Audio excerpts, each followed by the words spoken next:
My name is Mary Rayom, and I'm running for re-election to the Wisconsin Rapids School Board. I appreciate this opportunity, and I welcome the viewers, and I thank the League of Women Voters and Joe Bachman, Wisconsin Rapids Media Coordinator, for sponsoring this video. Thank you very much. Julie Desjardins. I've lived in Rapids my entire life. I am a graduate of the Wisconsin Rapids School District. I have 5 children that also graduated from the Rapids School District. I have grandchildren now in the school district. I am a retired daycare provider. I did daycare here in town for 25 years. I've met a lot of great people in that profession. I have my Bachelor of Science degree in Business Management. I am actively involved in the community.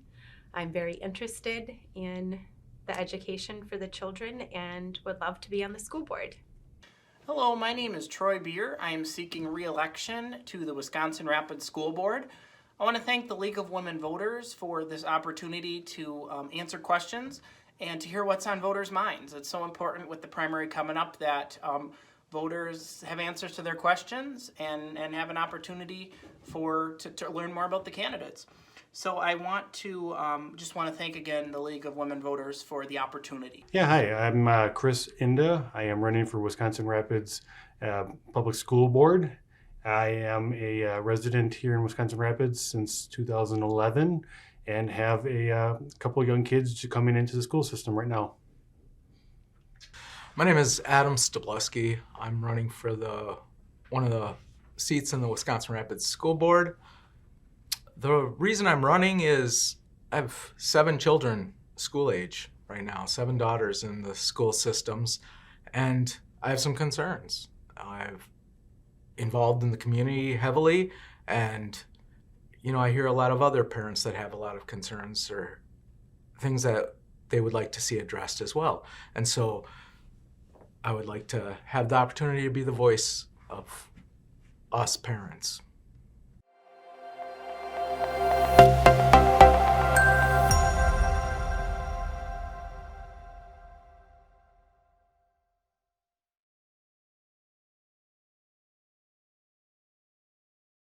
All right. Well, first and foremost, the greatest strength is our parents. That is the basis of the community in education.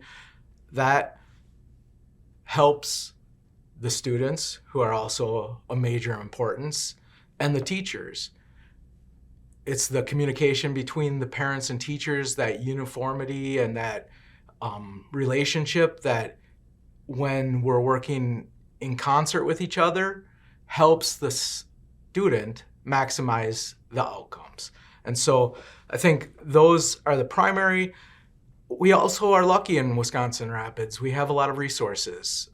Recently, I went to the Lincoln's Open House and was reminded about all the different extra programs that are available in agriculture, electronics, video, TV, opportunities that we have available for our students to excel in whatever areas they find the most interest in. We also have a community that supports us, supports the education system. I mean, most recently we have the referendums that were voted and supported. $34 million, that's a lot of money.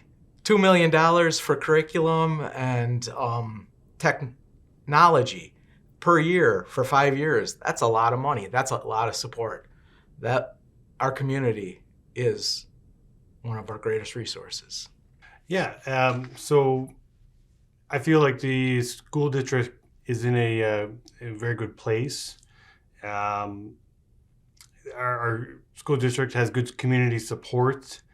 For example, a recent referendum was passed to allocate funds for improvements for safety, security, and educational improvements and in operational needs. So,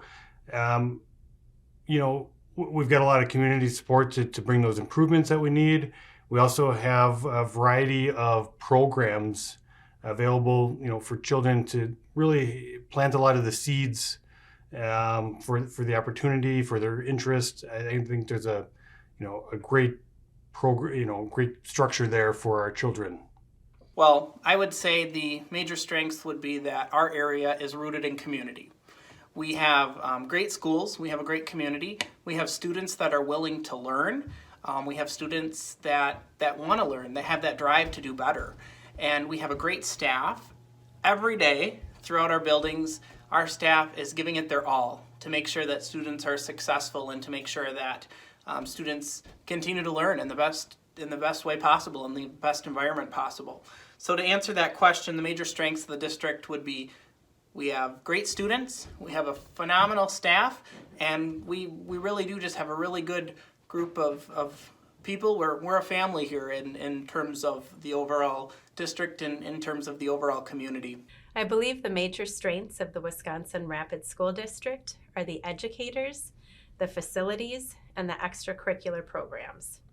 I believe the teachers and their support team are called to this profession from a place of love for all the children of the community and a desire to see them reach their full potential. The Rapids District has an excellent academic facility for computer science, arts, metals, automotives, and extracurricular resources such as the gymnastics equipment, the swimming pool, the tennis courts, the performing arts center, a lot of great things for all the kids to use. Okay, well, I believe the major strengths of our district are our students first. That's why we're here. Our staff and leadership team is also very important in making a difference to help students be successful and reach the full potential that each of them can do. We have a highly qualified, amazing staff at WRPS, and I want to thank them for all they do. We also have a strong school board who supports our schools. We have a variety of backgrounds and viewpoints who work well together and respect each other, even when we may disagree, and vote independently based on what we feel is in the best interests of the students. We have also had strong family and community support over the years.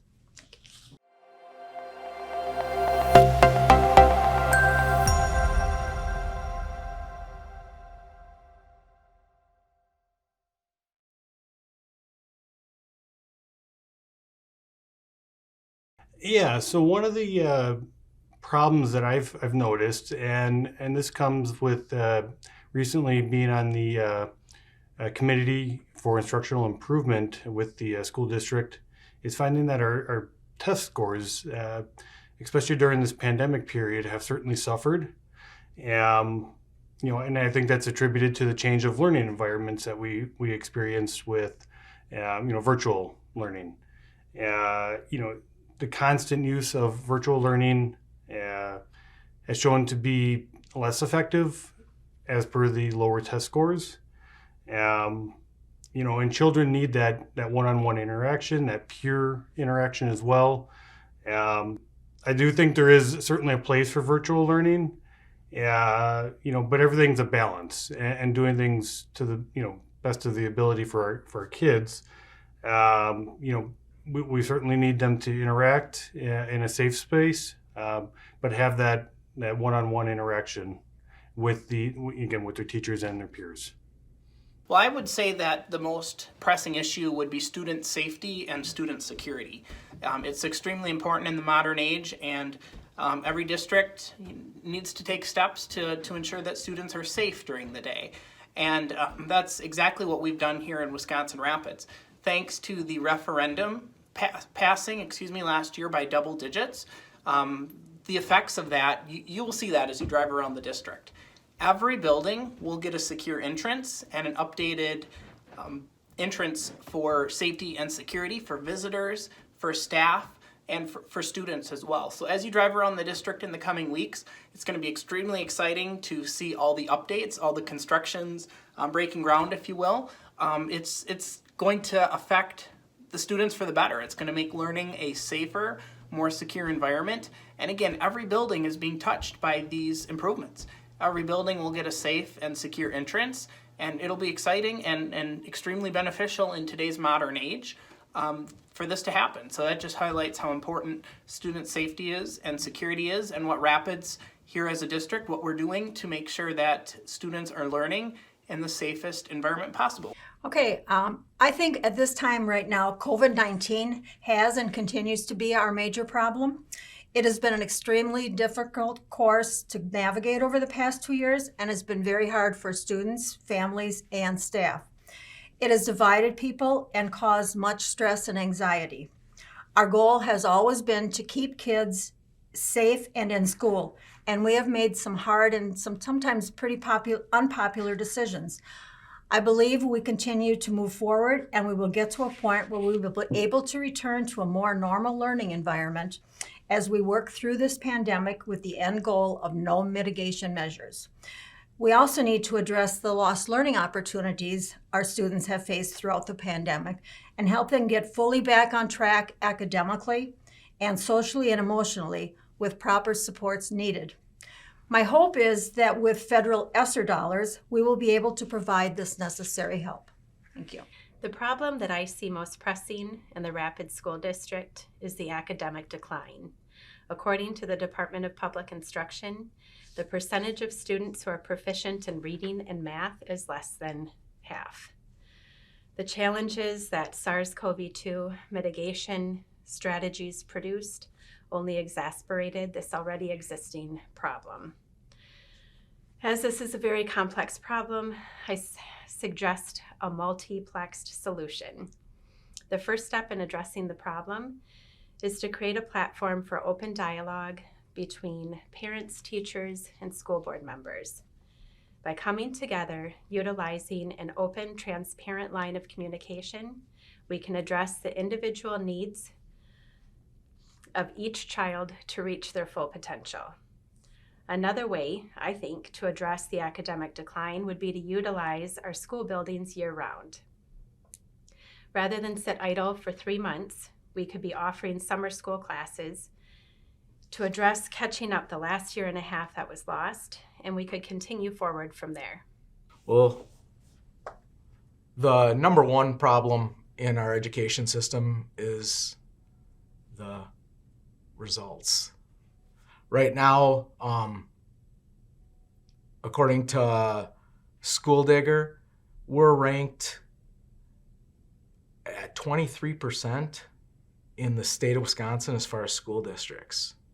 That's not acceptable. I don't think anybody in Wisconsin Rapids or anyone in any community where they have their children would be accepting of the bottom 25% of rankings statewide. So how did we get here? I'm not exactly sure. As of 2016, we were at 55%. We were in the top half just a couple of years ago. Prior to that, in 2013, we were all the way at 63%. So in a 7-year period, we dropped 40 percentage points in our ranking. There's a problem. Now, a lot of people want to attribute this drop to COVID. I would argue that we can't use that as the excuse or justification because we're being ranked and scored against the other school districts and how their response at this level is too. So that argument is null. It's a fact that we need to address our education. We are addressing it to some extent. We've, like I spoke to earlier, the $2 million a year for the next 5 years to address technology and curriculum. Obviously, we want to ensure that those investments, those tax dollars are well spent. And we should see bang for our buck. We should see an increase in our rankings statewide in our school district. Now, that can be a tricky thing. Just throwing money at a problem doesn't solve the problem. We need to ensure that the curriculums that we're picking and the technological advances that we're making are supported by evidence, that we're improving, and we can see that improvement in our scores and in our ranking statewide in the school districts.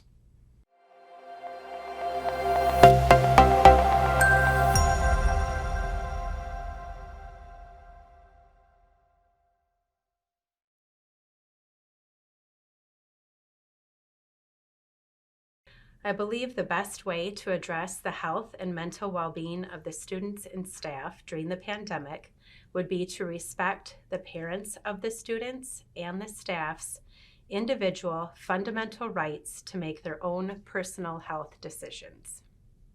I believe the best way is to listen and take measures to ensure that their concerns and well-being are taken into account when making decisions that impact them. Through feedback we've requested throughout the pandemic, including surveys, emails, or public comment at the board has received much input and many opinions. Decisions have been made which have kept schools open and students learning in person with proper safety measures in place that allow this to happen. So that's obviously the top issue going into this, the election and the school board openings this year. Overwhelmingly, that's been, by far the single greatest question that I get from anyone. I'm a strong supporter for individuals to make their own decisions. Along with parents and doctors being able to choose for their children what maybe medical or health treatments are best for them. We're at a point now in this pandemic where we have several approved options to treat or protect yourself from this virus. And I think that gives us the flexibility to continue with this in-person learning while protecting our children at the same time. We still want to continue to promote healthy habits, hand washing, some social distancing, certainly stay at home if you're sick. But our children have certainly shown to be a lot more resilient, with this whole crisis going on. And I think, given the data, we can certainly move forward, with those some mitigation strategies, with the, treatment options in place to continue progressing our children forward and not moving them backwards. Well, as I said in a school board meeting at one point, masks are disgusting. They're gross. I think we can all admit it. I grew up in Rudolph. I went to the schools here. In the science classes that I was taught, at least back then, they taught me that in order for things to grow, like viruses and bacteria, if you add moisture and heat, you're going to get an explosion. A mask against your face for significant periods of time, it just doesn't make sense. It doesn't pass the smell test. I think that with me, you're going to find that I'm a straight shooter. I'm going to tell you like it is, how I see it, and I'm going to listen to you and to what your understanding is. My main thing in saying that is it's the parents that should be making the choice as to the masking. We should, as a school district, have those options available. Encourage, provide information, show the different viewpoints that are on both sides of the argument. I think the critical thinking that we are expecting our students to come out of school with and enter the workforce, they should be given that opportunity to exercise those critical thinking skills to make those decisions as to whether a mask is the choice for them, whether the vaccine is the choice that is most effective for them, whether the hand sanitizing incessantly and those different tactics and avenues that we've explored to try to mitigate that, if that's what works best. I think there's evidence to prove that some of these tactics are working and some of them aren't. There's other schools in our district and in our state that don't have these mandates that we continue to pursue, and they're having great success. But I think the main part is, and that's just an issue, a philosophical issue over the health and the masking option. The main part of this question, in my opinion, is the mental health. We are significantly being detrimental to our children's mental health. Back when I was in school, it was always the joke about cooties. Now we're, as a society and as a school district, engaging that and advising kids that they should need to stay away from other kids, that they shouldn't be getting close to them, that they've got germs or that they themselves have germs. That doesn't support a progressive society of growth and development, and I have a lot of concerns as far as that goes. We have the educational aspect of it. My daughters, a couple of them have speech issues. The inability to see someone's face and to articulate and see the facial movements has stunted their education system. We're in the business of education, and if we're implementing policies that are detrimental to education, we need to reassess those policies.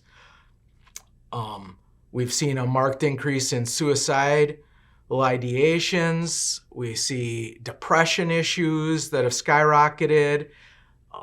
There's all sorts of different venues where you can find that information and verify those statistics and stuff like that.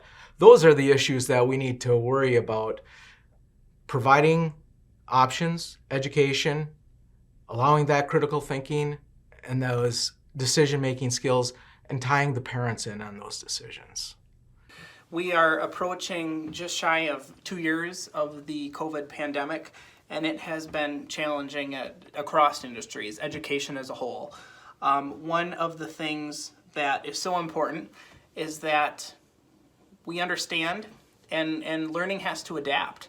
Education models have to adapt. One of the things I'm proud of as a board member is that we have kept in-person instruction in the safest manner possible since the onset of the pandemic. So that's so important. Students learn best when they're in the buildings with one-on-one getting that in-person instruction. And if for that to be implemented safely, it's so important. And also taking into account the mental well-being of students, the mental well-being of staff. I think as a district we've done a really good job. It's been a challenging couple of years, but we've done a really good job, I think, in my eyes, through the idea that we have kept our students in person learning in a safe manner possible. And it's been a challenge, and there's been some shortcomings that certainly need to be addressed coming out of this, and some areas that certainly need to be looked at. But keeping the students safe, keeping the staff safe, I know they've been giving it their all, have been giving it their all for a very long time. Student health and mental well-being is so important, and I think as a district we've done a good job to make sure that both of those areas are well taken care of as we navigate the COVID pandemic coming up on 2 years. I know it's been a very challenging time for our district.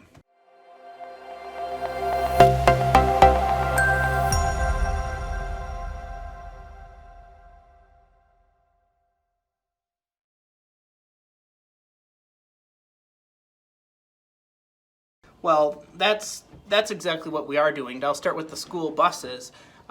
When it's time to negotiate contracts, we'll sit down and have that conversation. How can we be sustainable? How can we make this work in the most efficient way possible, taking into account X amount of routes and fuel costs? And these are certainly conversations that are had at the table to be sustainable and to be cost effective and efficient when it comes to school busing and transportation. When it comes to our food industry and what Lizzie is doing for our schools, it's tremendous. She has been phenomenal, and the thing about it is that we have been awarded many grants for our district here in Wisconsin Rapids for being sustainable, for being effective and efficient, and taking that into account. So it's very important that we work toward, whether it's busing, whether it's our food industry, whether we work as a district to be sustainable. And when you are, there are rewards. The students are rewarded. because of that. It's so important, and I'm proud of the work that we've done here in Rapids to work toward that, being more sustainable when it comes to busing, to food, and we have a great team to make that happen. So it's tremendous, and the effects are that the students benefit. So there's a lot at stake, and it's extremely important. This one is limited only by our imagination. I mean, I don't think anybody out there would argue with being more energy sufficient or conscious of the environment around us. There's a plethora of opportunities that we have. We've got the electronics classes, we've got the engineering classes, we've got all these things where we can teach and involve the students in growing and developing the skills that are necessary and the knowledge of what's available to us in a society to accomplish the goals. I know at one point there used to be share tables for food. If the kids didn't want to eat it, they could put it there, and if someone else wanted it, they could take it. What about taking all these food scraps that you see being dumped into the garbage and composting them? Simple solution. We see in the city already that we have great success with our composting sites around the community. Why not implement that in the school? Help the students learn and understand the necessities, what ratios they need to mix together to create the soils that will be most beneficial for the products they're trying to grow. What lighting are we using in the schools? Can we show that LED lighting versus halogen and all these other things? We can show what electricity usage is. We can bring in bills. How much is it costing us to keep these schools lit up the way they are? Why not involve the students? Why not implement some of these ideas and build a unity across the board? Not just coming up with things to feel good things that are gonna look good, so we've got the solar panels that are visible and so society can see it and we're doing our part, yay. Some substantial changes, some substantial impact that will have future long-lasting consequences and benefits as people go forward. So you brought up the students, transportation vehicles. Why not promotion, get into a sporting event free if you're a carpooler, or a reduction in rates? I mean, these are all just simple ideas that I've been thinking about, but there's so many more that I think with the educators we have and the great educators we have and the great students that we have, we can come up with some real solutions that will be long impacting in our community. Okay. I believe our building and grounds director and staff have been instrumental in finding ways to make our schools as energy efficient as possible. Through focus on energy grants, we were able to upgrade our buildings to help them become more efficient. Staff has implemented energy efficient equipment and monitoring systems to reduce gas and electricity usage and cost.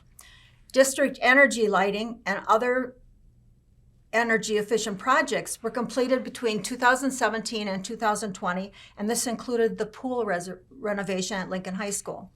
The Lincoln High School Ag Department continues to learn and develop new techniques, including growing romaine lettuce, and provides it to our schools.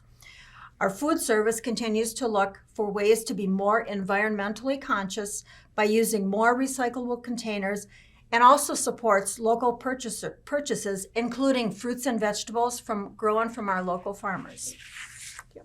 As an elected board member, I would propose a cost analysis of the current energy usage in district buildings and use that information to make applicable adjustments. I believe the bus companies are doing a good job with respect to bus routes and fuel usage to maximize efficiency. The food program is an area where we could make some changes. I think we could reduce waste by not forcing the kids to take all the food that they're currently being asked to take because it goes straight in the garbage. I believe if we encouraged whole foods as opposed to processed foods, they would be healthier and they can be composted. And ultimately, at some point, I would like to utilize locally grown fresh produce and products. Sure. So I think the district should continue to evaluate the ever-changing landscape of sustainable resources as they become available. I think we also need to continue to promote and educate on the limited and finite resources that we currently use and how to be more, less wasteful with them. There's certainly a use for renewable resources. A lot of those aren't at a position, or the technology isn't quite ready, for a full implementation of those products yet. But there are great resources available to help save energy.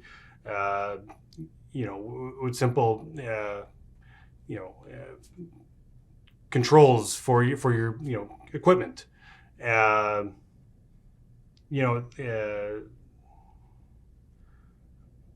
think there's more opportunity as well for, when we're looking at environmentally sustainable, for teaching our children to,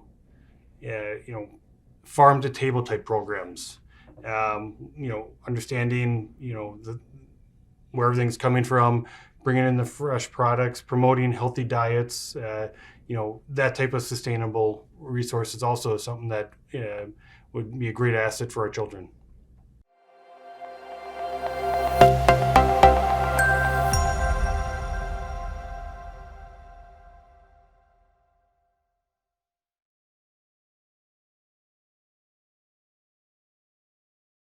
The school district needs to treat everyone equally without regard to skin color or other personal characteristics.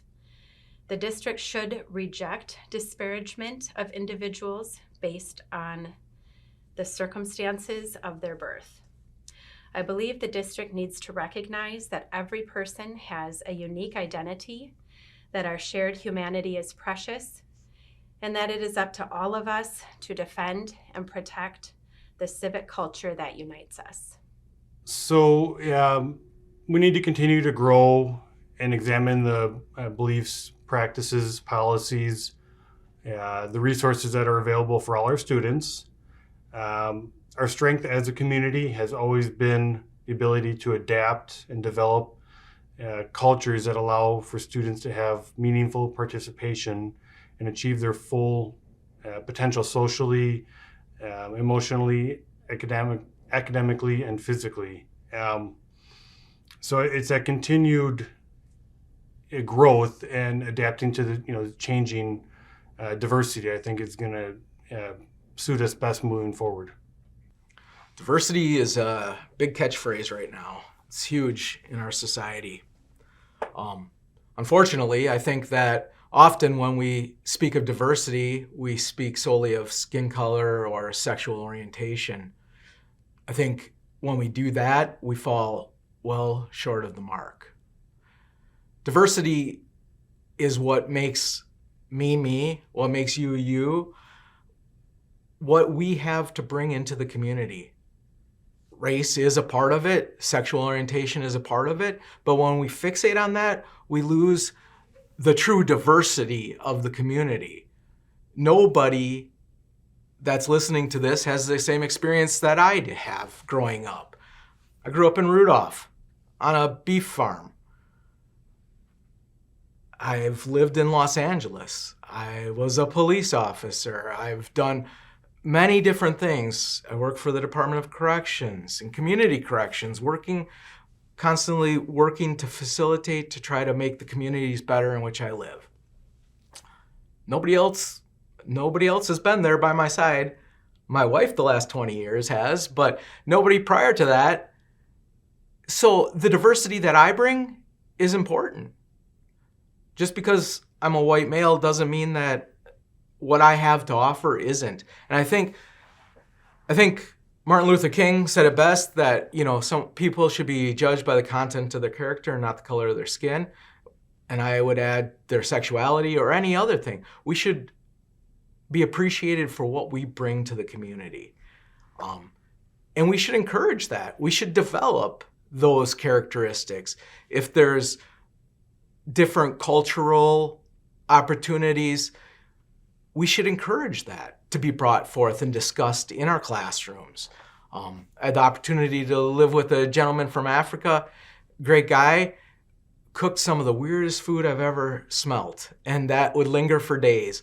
That was an experience. That was an opportunity at diversity. And I taught him how to cook dumplings. You know, these are opportunities we all can have. And those are what draw us closer together. If we're going to focus on what keeps us apart, we're going to continue to have the problems that we're seeing. The riots, the hatred that's growing and developing throughout the country. We need to celebrate our diversity and how it makes us better as a whole, as a country. And that starts in the schools. It starts in our community. It starts in our homes. We all come from different places, experiences, and backgrounds. Some of our students have great support from their homes, while others do not. Some experience extreme poverty, while others are more fortunate.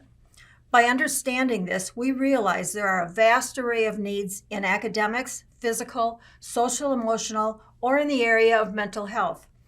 We can and will provide for every child. That is why public education is so important. It is our job to provide the best opportunity possible for every child to the best of our ability. Funding for public education continues to be a struggle as challenges continue to grow. Well, the thing about it is that diversity is our strength. As a community, it's so important to have those different perspectives, and that's how we all grow, is to have diversity in the classroom and across our buildings. So it's terrific. And the thing about it is that as a school board member, what's most important is that we put practices in place for our students to succeed. That's extremely important.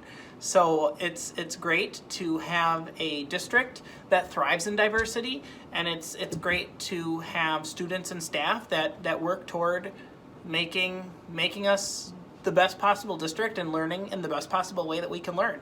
So we've taken steps.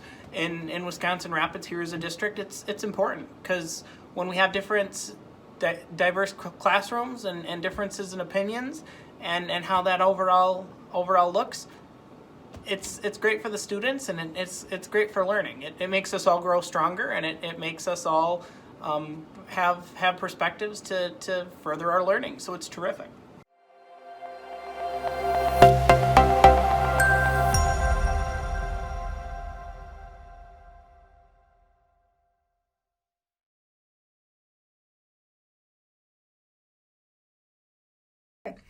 Critical thinking prepares students because it helps them gather information, reflect, and draw their own conclusions. WRPS helps students develop skills to express their thoughts and ideas in a variety of ways. Over the years, I've been invited into classrooms to hear presentations students have been working on, and I'm proud to say our district works hard to develop these skills. I also believe it's important to educate students to share their thoughts and conclusions in a respectful, civil manner, which is why the board stands behind the Speak Your Piece initiative to promote respect and civility when there are differing opinions. These skills will help students succeed as they leave high school and enter college, technical college, or the workforce. Well, critical thinking skills are so important. You know, and as a district, it's up to us for when a student graduates that they have the tools that they need to be successful in their community. Critical thinking skills are so important. And that's built in curriculum. We want our students to succeed when they graduate. So it's extremely important to collect and evaluate your own information and to draw conclusions and evaluate those conclusions. It prepares students to be good thinkers, good citizens when they get out of their community and when they're students as well. It allows them to engage in their community, engage in groups, and to draw conclusions. And bottom line is it's so important, and there's a value to teaching critical skills. And as a district, that's what we want to do. We want to drive growth, and when students are in our buildings, when students are graduated and out in the community, we want them to think critically, and we give them those skills while they're in school to do just that, because it's so important. And it's extremely important for our community. It's extremely important for future workforces, and we want them to have the tools that they need to be successful in school and beyond. So it's extremely important. Of course, there's value in that. To be a contributing member of society, we need to promote responsible decisions. And I think a lot of that gets lost in social media, where our children spend a great deal of time, and it's glamorized, that to the point where there's less focus on, the education. It's creating a false world, false sense of reality for our children, and so bringing our students back to the basics so they can thrive in the real world, and teaching those critical thinking skills. We want to teach them how to be financially responsible, how to, some simple things: change a car tire, buy a house, live independently, how to problem solve an issue. Certainly promoting that moral compass. And so critical thinking is going to be a great asset as well moving forward. I believe critical thinking prepares students to be good citizens because it involves actively subjecting ideas to critical scrutiny rather than passively accepting them. It's valuable to teach these skills to students because, in addition to gaining problem-solving skills, being able to think independently allows children to resist peer pressure, form their own opinions, and trust their own thinking when they're asked to do things they don't want to do. I would argue that it's imperative that we teach these skills. Critical thinking helps us solve problems. It helps us come up with solutions. It helps celebrate our diversity as we bring different ideas together, as we then assess those and how they can impact us in our community. Aside from the basic learning to read and write and the basic math and stuff, critical thinking is, I would argue, a very large mark of whether you have a successful education program or not. Can people go out into the community, encounter problems, work through those problems, come up with solutions, and implement those solutions? So I think that critical thinking should be one of the things that we focus on in our education system.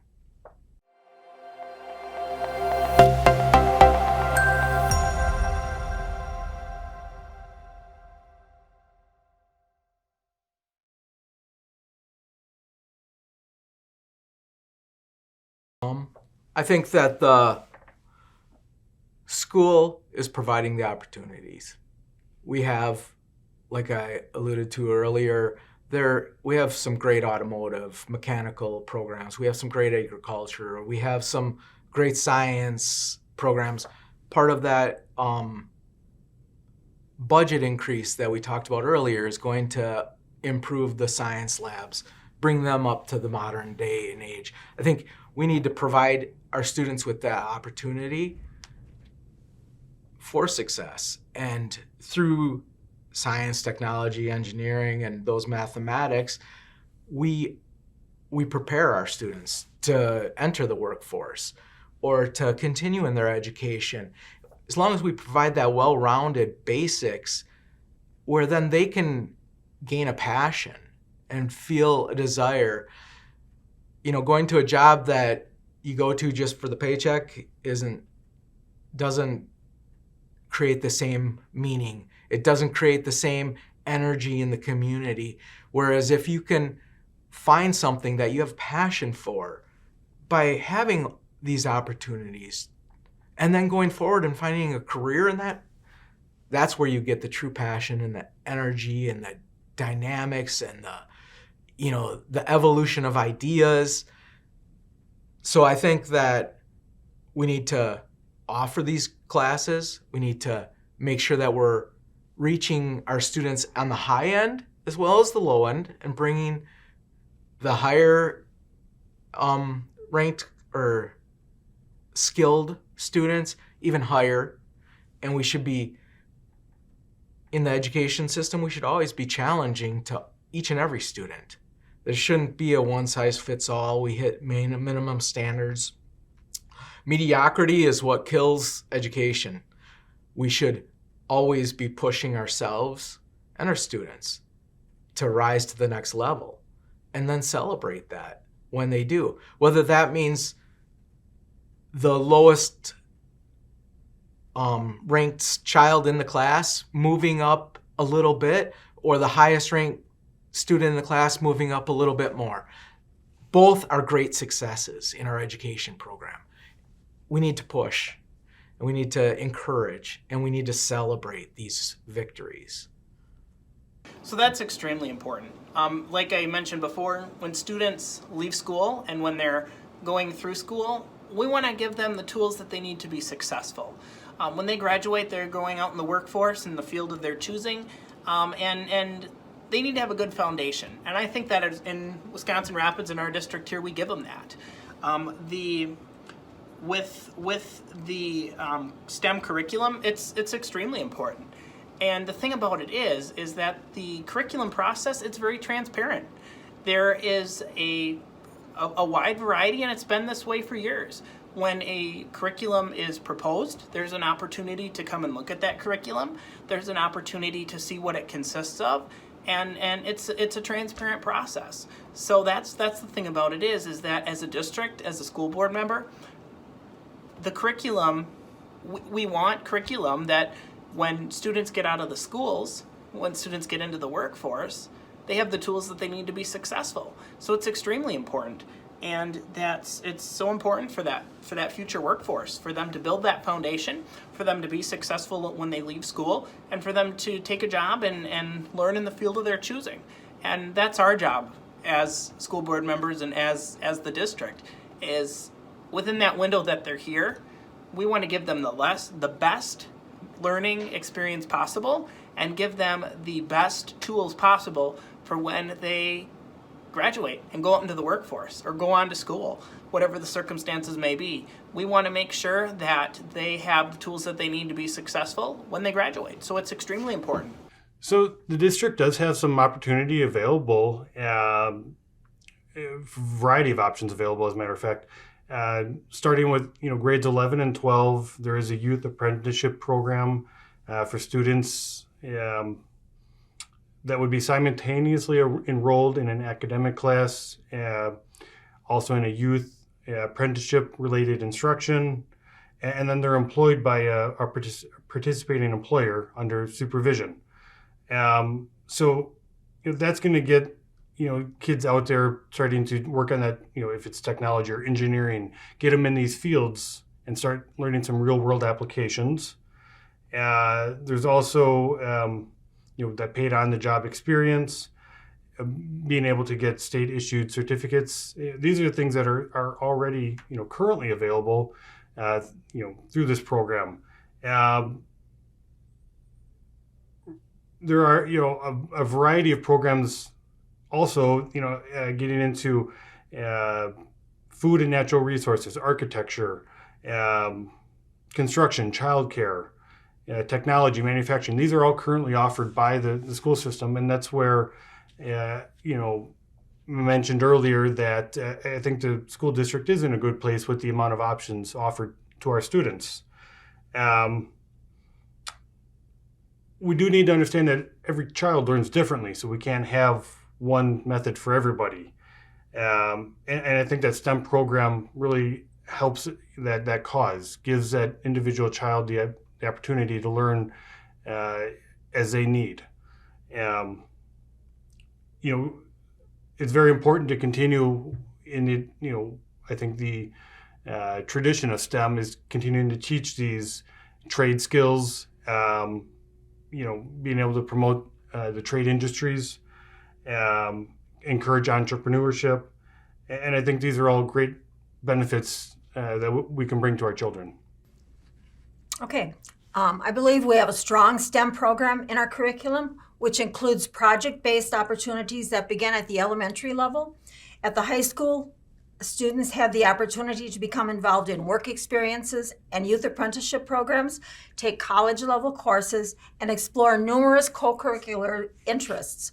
Through the hard work of our career and technology coordinator and staff, we are fortunate to receive Carl Perkins grants each year, which supports cutting-edge programming in the career and technology field.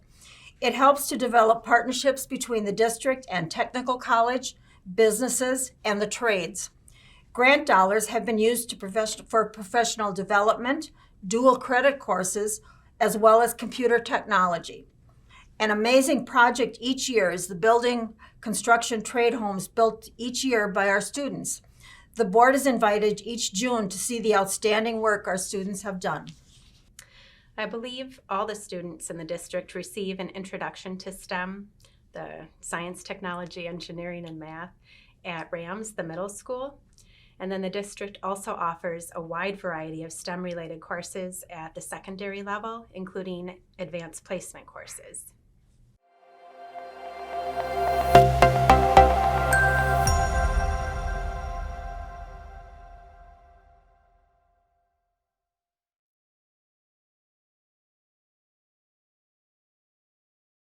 There's currently a school board policy in place, Board Policy 411.5, and it explains the district's bullying policy, and on paper it really does look good.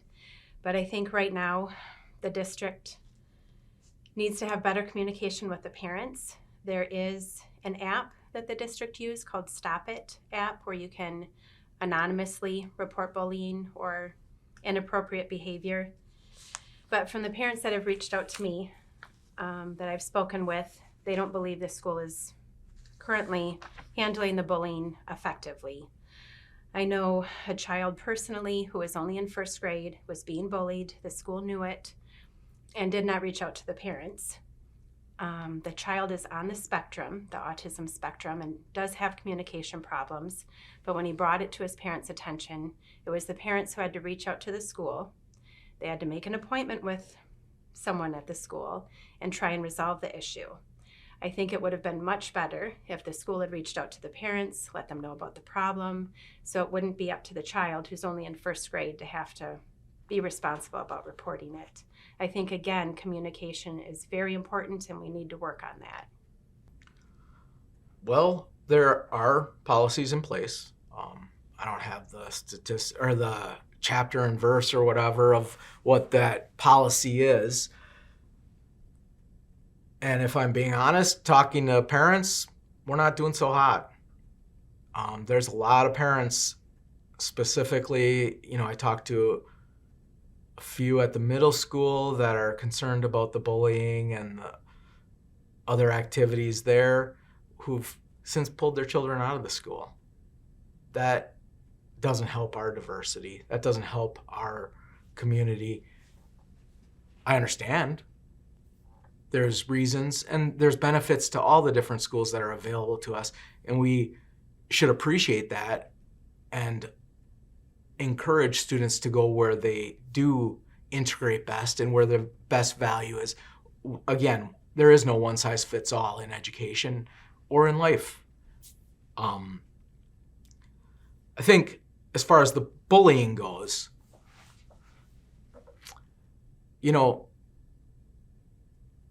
the policy, as I read it, was very victim focused, and the victims are the victims in the case, and they need attention. They need to have resources available. Obviously immediately so, but more longer term, to check in with people that have been victims of bullying. I think you also need to find ways to assist the bully. At work, I am in charge of a trauma-informed care committee. We find that a lot of people that enter the criminal justice system have high ACE, or adverse childhood event scores. Things that happen to them that cause them to modify their thought process. These need to be addressed.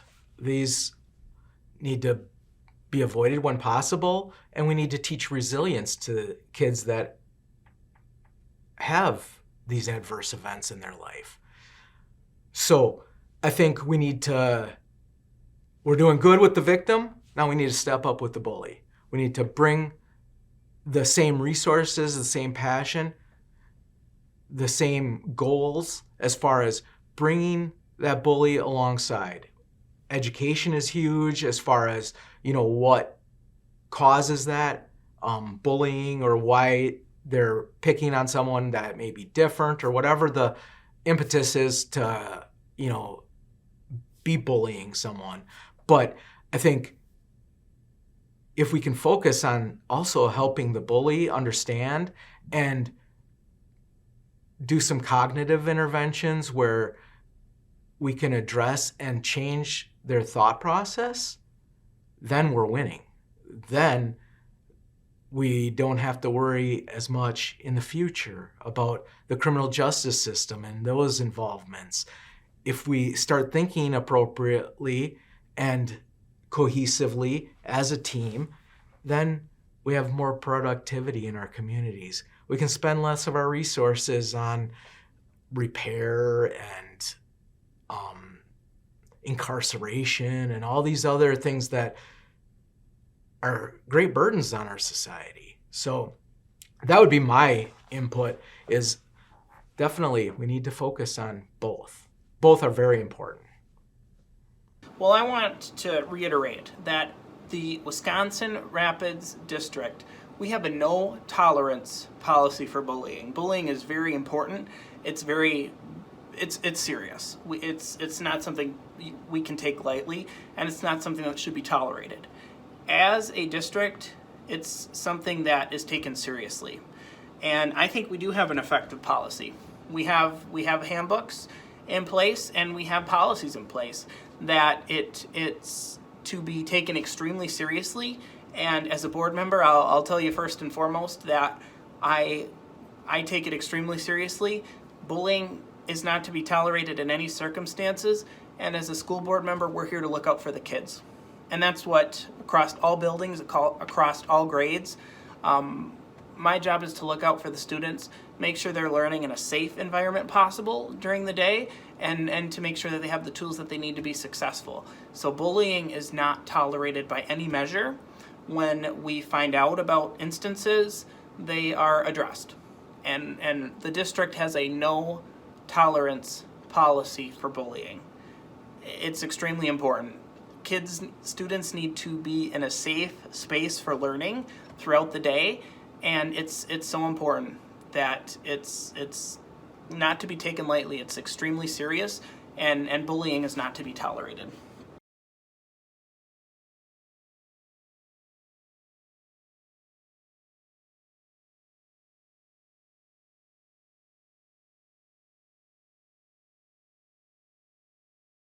So, yeah, there are certainly policies in place. Children, staff, teachers. If you see bullying, you're going to report it immediately. We're going to discourage it. And these policies are certainly in place right now. I think the biggest way to prevent bullying is to continue to encourage children to speak up. Have that those training classes set up. I think reinforcing that positive education through multiple platforms, including having motivational speakers, building through positive reinforcement. I think it's a continued training on it is the best way to help curb the bullying that takes place. Okay. Board Policy 411.5 specifically addresses bullying and goes hand in hand with our Student Non-Discrimination and Harassment Policy 411, which is in place to ensure that all students are treated with care and respect. Student handbooks include this information, and there are ways for students to bring concerns forward. The City of Wisconsin Rapids and the Town of Grand Rapids adopted anti-bullying ordinances over the summer of 2019 to work together with the district to address these types of issues if they arise. There are no easy answers, but if we work together, positive changes can happen. I believe our policies and our procedures have been effective based upon the board's involvement in these issues over the years.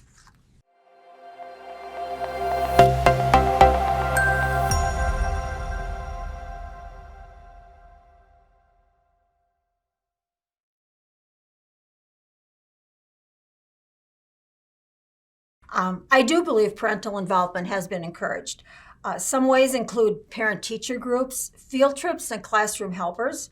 Also, involvement in the curriculum decision-making process through textbook selection, and the CII committee, which is the Council for Instructional Improvement, which includes 3 parent representatives.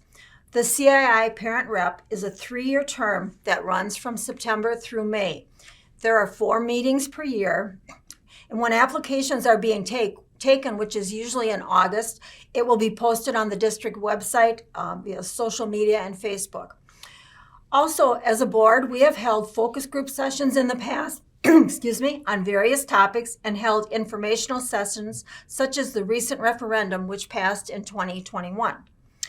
I also understand the district is looking at ways for more parent engagement by getting families and community resources together so we can have much greater success for all our kids, but there is nothing yet specific on that. So parental involvement is certainly, I've noticed, encouraged, although I think the reality shows that it's challenging for our parents to get involved, and that's for a variety of reasons. Part comes from current COVID restrictions. However, society, our current society demands that a lot of times both parents or caregivers, they need to work both, full time, and that doesn't offer a lot of opportunity then, outside the workplace to, for parents to get involved. We don't have a system in place that makes it easy for, even if it's a single parent, to be able to have that time to get involved. I think, given all the, duties we all have, we're all stretched thin. And I think that's why there's a lack of attendance at formal meetings or PTA, school board, even volunteering efforts. Even looking into the classroom, I think there's an opportunity to get greater parent involvement. Parents want to have that relationship with their child's teacher. Again, a lot of it with COVID restrictions right now makes it certainly difficult to have that interaction with your child's teacher, to understand what they're learning, what their next steps are. We want to promote ways to engage the parents. I think, being able to help the parents know what things they can do at home would certainly help. There's some communication technology issues I've also noticed that could help get parents more involved, given all of our limited availabilities. Absolutely not. Parental involvement is extremely subpar in our district.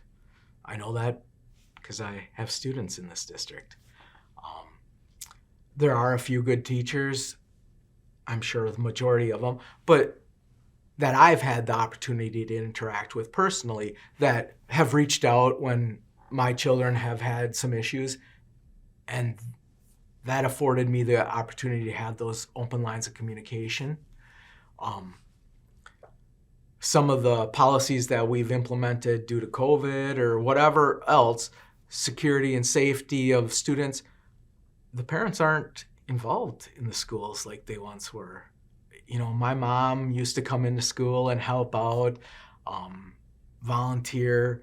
There's other schools within the community where parents are allowed to come in and assist in doing different things. That's how we bring parents alongside. Teachers have great skills and great understanding of our children. They spend a lot of time with them.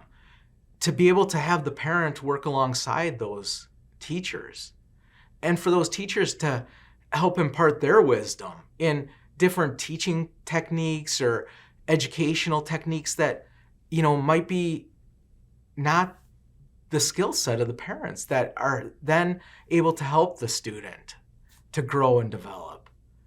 We don't have those opportunities in place right now. I think there has to be, I said, our parents are our greatest asset, students, staff. There has to be that cohesion, that teamwork, that mentality that it's us, not the teachers versus the students or the teachers versus the parents. And parents likewise. We can't get upset when the teachers call out our kids for doing something wrong. We have to be involved with our children and address concerns so that the teachers don't have to spend their teaching hours having to deal with disciplinary issues to the extent that they currently do, which is diminishing on our educational opportunities and returns. We're just not getting the bang for our buck if we're not able to teach and have the parents involved.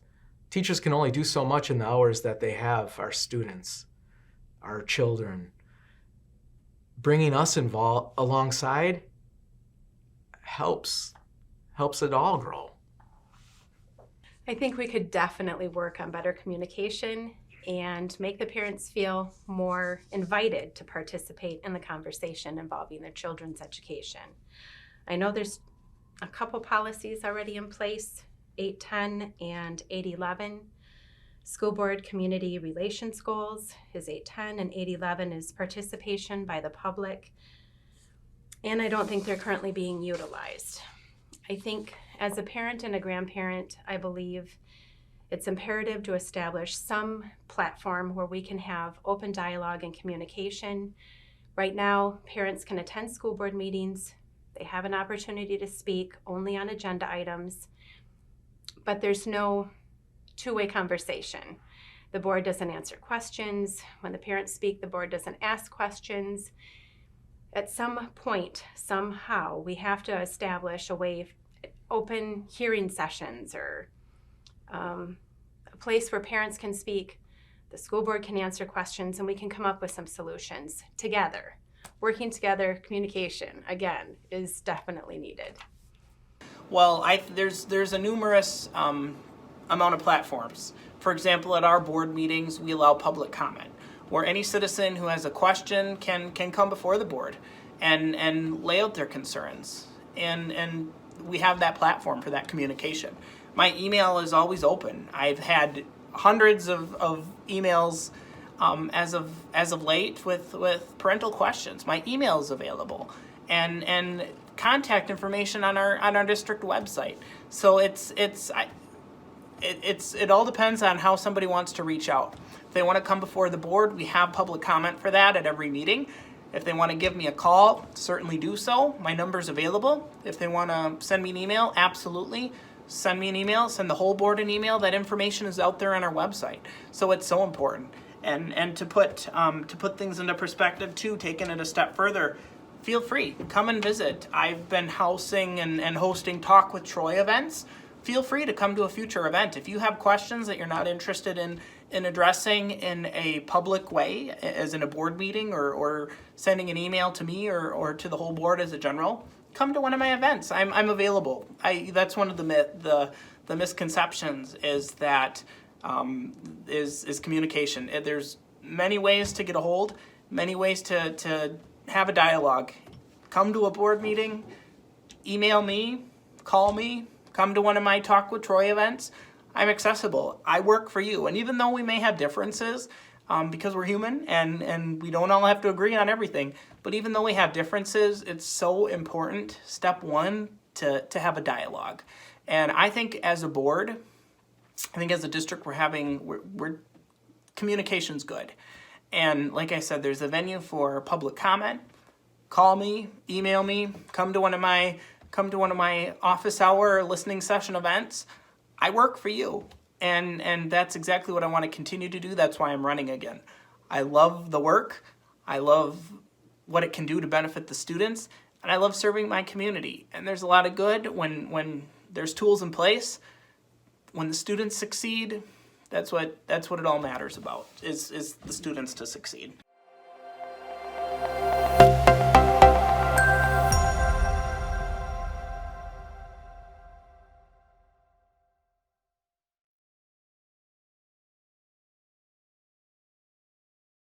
Well, I'll be honest with you. I'm nonpartisan. I care about what our kids, what the best interest of our kids. I don't want to advance a political agenda. I'm not influenced by the left. I'm not influenced by the right. I truly care about putting our kids first. I want them to succeed. And that's my agenda. I want our students to succeed. And it's our job as a district to give them the tools that they need to be successful. While they're here, it's important to have that atmosphere of learning. It's important for our staff to give it their all, and they have been so tremendous. They have through day in and day out. They care about our students. They want our students to succeed.